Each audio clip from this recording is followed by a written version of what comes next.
What if you were born in the wrong body? Not the wrong soul, not the wrong mind, the wrong frame, the wrong proportions, the wrong symmetry. What if the very thing you were gifted with, the only vessel you have to dance, to sing, to perform, was the very thing holding you back? What if, no matter how much you trained, how much you dieted, how much you sculpted yourself into something sharper, smaller, leaner, softer, there was still something about you that wasn't right? Welcome to the silent war of K-pop, the industry where beauty is currency and body types are unspoken laws. You will not hear idols talk about it. You will not see it in official auditions. You will not find it in training manuals.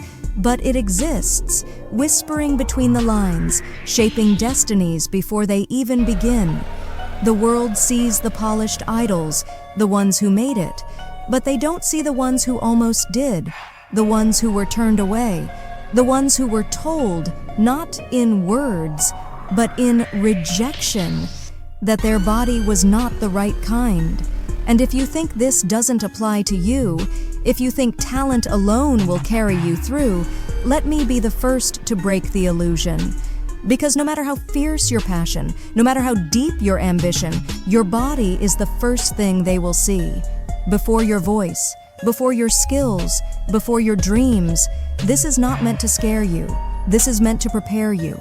Because once you understand the rules of the game, you can learn to play it better than anyone else. And if you stay until the end of this guide, I will show you exactly how to do it. The unspoken body standards of K-pop. K-pop does not have one ideal body type. It has many, each carefully curated, each silently expected. And if you fall outside these expectations, the industry will not tell you to change. It will simply move on without you. Number 1. The doll-like, slender frame. This is the dream, the delicate, small-boned figure, ethereal and effortless. Think of idols like Jang Won-young or Lisa, graceful, fragile, a frame that moves like silk, where every gesture looks elegant. But if your bones are wider, if your frame carries weight differently, you will never fit into this mold no matter how much you shrink yourself.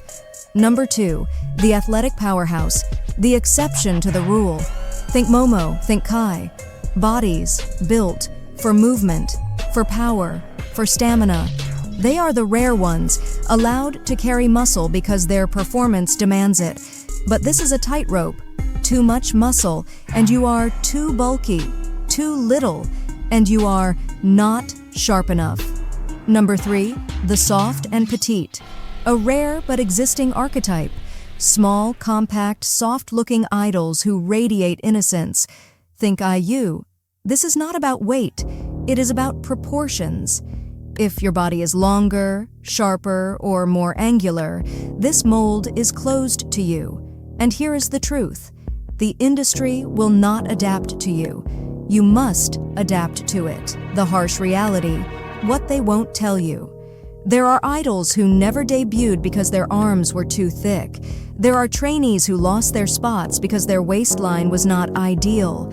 There are countless dreamers who stood in front of a mirror, measuring, scrutinizing, carving themselves into something they hoped would be enough, only to be told it wasn't. But do not mistake this as a reason to quit, because while the industry will not change for you, you can change for it. The strategy, how to work with what you have. You cannot change your bone structure, but you can change how you present it. 1. Learn your strengths. If you are naturally slender, enhance it. If you are muscular, sculpt it. If you are petite, emphasize it. The industry rewards those who understand their own bodies better than anyone else. 2. Master the illusions, angles, styling, movement, the right dance lines, the right wardrobe, the right poses, all can shift how your proportions appear. Study the idols who share your body type. Observe what they wear, how they move, how they frame themselves. 3. Control the narrative.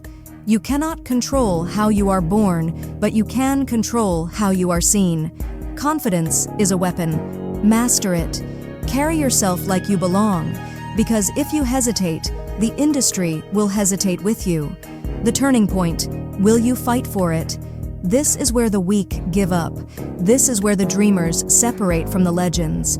Your lizard brain will whisper that it's too hard, that you weren't born with the right genes, that it's unfair. And maybe it is, but what is more unfair? Giving up on your dream? Or proving to the world that nothing, not genetics, not rejection, not silent rules, will stop you? There are 1,000 spots waiting to be filled, 1,000 dreamers who will transform into idols, and only the ones who refuse to quit will make it. Will you be one of them? Picture yourself in 2 years, 2 different versions of yourself. One followed this guide, learned, adapted, trained with precision. They step into an audition room and the judges look twice. They fit. They belong. They are chosen. The other ignored it, complained, made excuses, thought talent would be enough. They step into an audition room and the judges glance once, then move on. Which version do you want to be? This movement exists for those who refuse to be left behind, the ones who are willing to fight, to adapt, to conquer. You are not alone in this battle, but you must be willing to take the first step. And remember, keep dreaming, keep striving, and soon you'll be shining.